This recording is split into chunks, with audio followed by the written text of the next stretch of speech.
So now we're moving into the early 20th century, and during this time period, there was another really important factor affecting life in America, and that was a huge influx of immigrants into this country. Between 1880 and 1930, more than 25 million people came from many different countries all over the world, and they brought, of course, all of their own cultural artifacts, and that would include instruments. So drummers during this time period, the role of the drummer was really starting to increase more and more. And drummers were now being called upon not just for rhythmic timekeeping or to make people dance, but they were starting to be known as sound effects artists as well, because you have to remember, at this point in time, radio was starting to evolve and silent films were starting to evolve as well. And of course, for stage shows and other things, drummers were, being required to play sounds, all kinds of different sounds. So the role of the sound effects person fell to the drummer.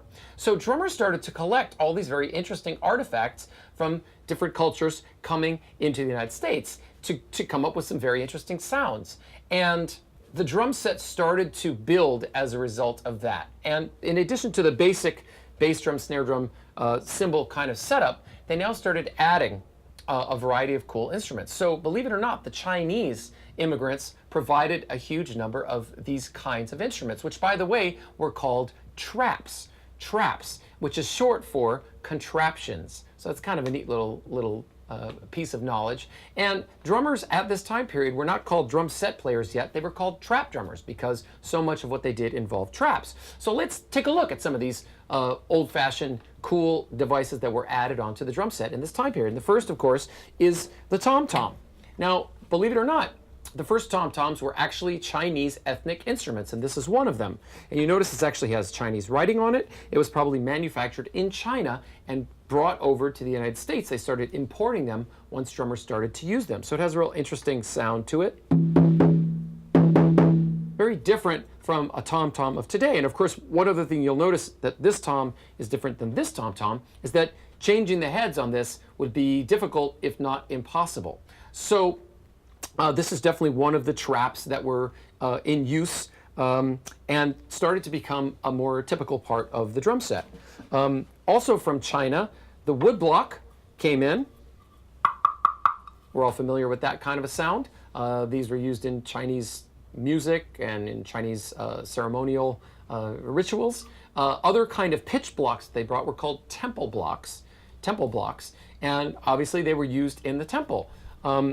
Another interesting instrument that came from China were a type of cymbals. There was a long history of manufacturing cymbals and gongs in China, and this is an older Chinese cymbal. And you'll probably notice that the cymbal is flanged up on the end as opposed to some of these other cymbals that I have. And these were really, had a very particular kind of trashy effect. And today we still manufacture what are called China cymbals or Chinese cymbals. All the companies make them and they still have this look to them. Another group that was coming over in the early 20th century, bringing their manufacturing technology with them, were the Turks. They had a very long history of manufacturing cymbals in Turkey as well. And perhaps many of you have heard of the Zildjian Cymbal Company. Zildjian actually means literally in Turkish maker of cymbals. And they had been manufacturing cymbals for 400 years for the sultans in Turkey. So they made very excellent cymbals. And this is a kind of an example of a Turkish cymbal of that time period. Another trap that was added to a lot of the early drum sets were cowbells, which of course were found literally on cows, and they provided a certain kind of effect, and so drummers use these as well.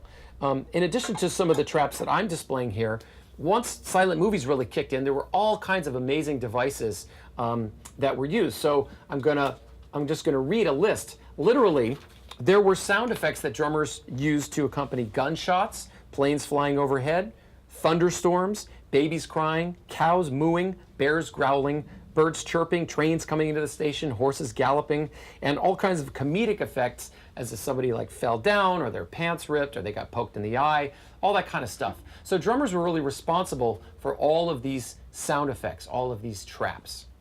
Now I'm going to play a short solo for you that integrates this idea of African American style swinging the basic instruments and adding some traps. So again, imagine that this instrument, the hi-hat, is not yet part of our drum set. Notice I've switched out all the cymbals to these very small kind of cymbals that they had. Here's a Chinese cymbal, here's 2 Turkish cymbals, and I've got my own modern variation of a woodblock and a cowbell, and of course a modern tom-tom. So I'm going to integrate some of those things into this solo. Here we go.